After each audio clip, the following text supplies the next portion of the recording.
Hi guys, so I just wanted to do a quick video about how someone replied to on my YouTube page saying stop stealing videos, these are not my videos.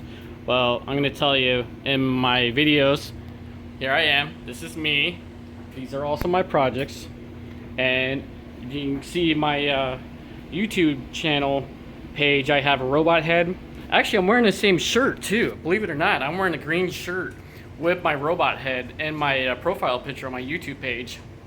So here, same shirt and same Bastion cosplay head that I made that I have in my profile.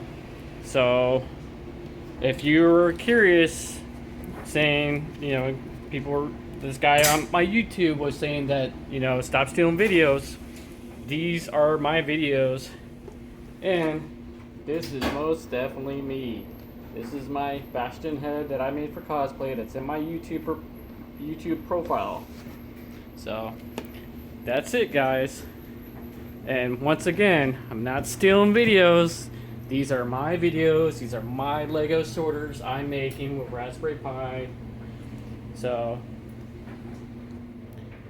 I think that should clear things out that these are my videos. Also, this is my giant Lego sorter that I been working on for a couple years now. So if you want to say these aren't my videos, I don't know what to tell you. I don't know how much more proof I need to give you. So later, guys.